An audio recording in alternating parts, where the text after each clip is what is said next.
Hello Internet, it's time for another Wednesday's Serial. This time we got a big pile of comics, so let's get to it. First up is Army of Darkness number 2. Now this one is by the Mr. Elliot Serrano, great guy. This is his first chance to really, have a run with something. He's only done Army of Darkness stuff out in public so far. Did Ash Meets Obama before. And that was interesting, cool. This time he's given a bit more flavor, and he's taken this whole idea of there's a female Ash from an alternate universe, different name, and she's put in, that was what most of the first issue is about, which from what I read online really threw a lot of people off because they don't really know anything beyond the movies. And then there was this issue where you see the main Ash and he takes care of something for a small town with the Deadites, and then a few more things pile on, and you see the girl Ash get thrown in and around, and it's interesting. The only thing that's really throwing me off so far is it seems like it might have worked a little better if the two issues were reversed, to kind of be like, who is this girl, and then get a bit more honor, since I imagine most people picking this up for the first time are wondering, about the main character. So, but what you're gonna do, it's interesting. If it's a property that you've been interested in the past, I'd recommend it. Honestly, I didn't like the movies that much. I actually find this to be more interesting, so take that as you will. And yeah, definitely if you're looking for something new, check it out. Bam! The Last of Avengers X-Sanction is out, and if you don't know, that's where it's kind of like Cable versus Avengers, so if you've been holding off on that one, you might want to skip this part. Just be a couple of minutes.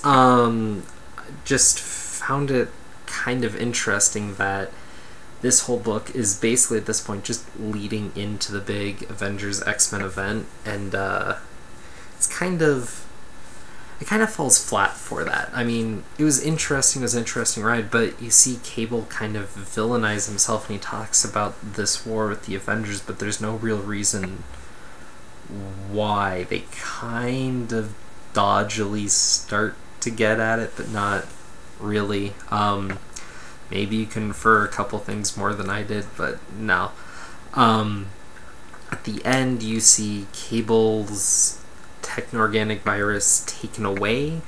That's kind of the big thing for who was the main character of this book, and for someone who was essentially being a jerk the whole time, that just seems so odd. Like, he screws over half of Earth's mightiest heroes, and then he's cured of something that's been ailing him since the character creation. It felt kind of lackluster. Part of that might be, though, I mean, metatextually, Jeff Loeb started off with a lot of Cable, and was one of the main writers with Cable, and really played up that idea in the character. And then as time went on, Jeff Loeb became Jeff Loeb, and so this is probably the last time Jeff Loeb will be writing Cable, so maybe it was kind of a way to wrap that up.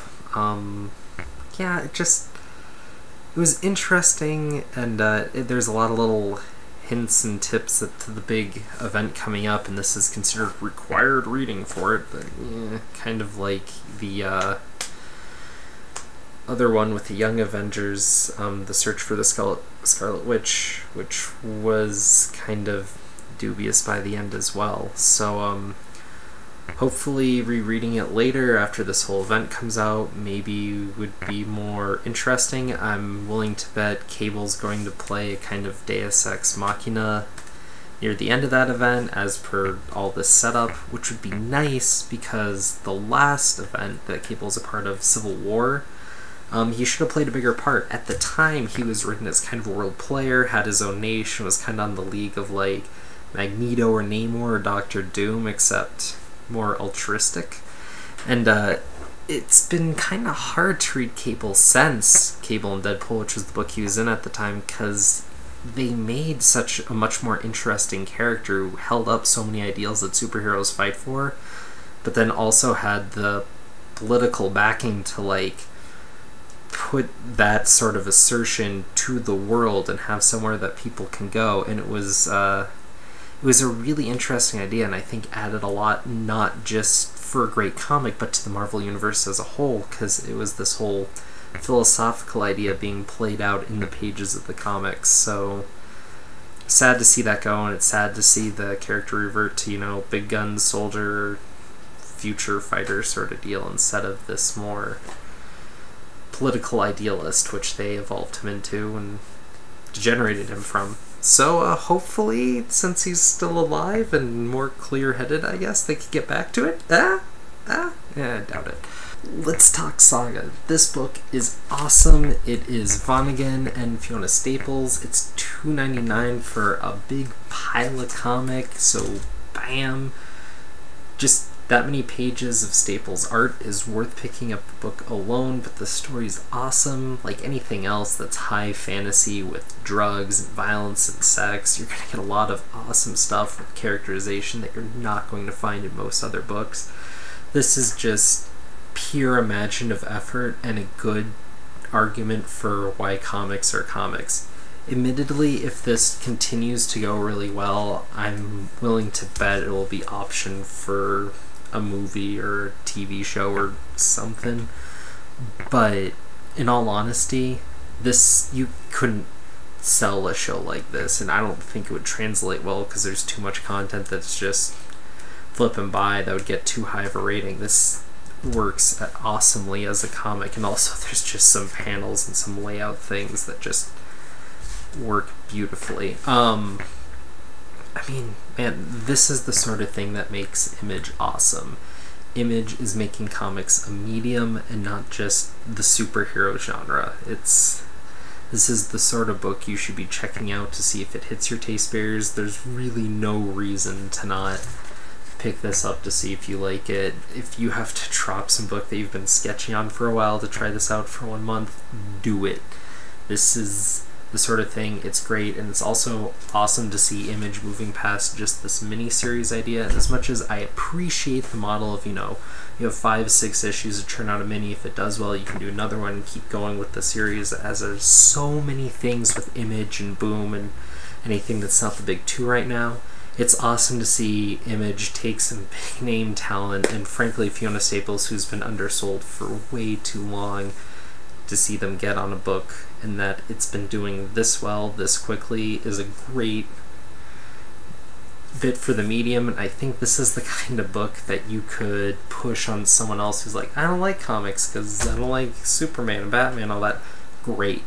Now, any of your friends who are kind of big on family stories, but more from the adult perspective, not so much the kids, bam. Someone who likes, you know, just high fantasy stuff, bam. Anyone who likes something just a little bit different with a lot of awesome flavor and characterization, that is this book. I mean, everyone's been giving it positive reviews, and there's a good reason. And admittedly, it's that fresh, new first issue that everyone loves, right? I mean, it hasn't had a chance to kind of been hit with delays or kind of pile on or kind of disappoint in any way, because it's setting everything up. Everything's brand new.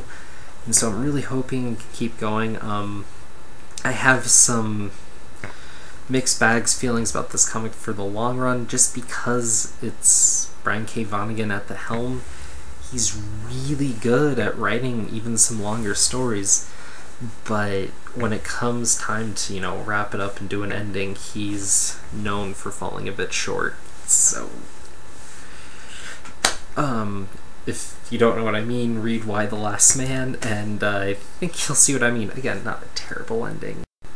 Alright, a little more to the housekeeping this week, on top of, you know, commenting, liking, and putting death threats below. I also want to do some viewer choice videos, so if you have anything that you think I should check out and read, just let me know, and I will do a video. I don't know, some people do one a month, one not. I'll see if I get any responses and take it from there. Also, if you like comic reviewing, and if you have friends that like comic reviewing, share this, please, because I could use a little more with the feedback. That's part of the reason I haven't been doing as many of these, is because it's like, does anyone care? I don't know. Whatever. So, peace out.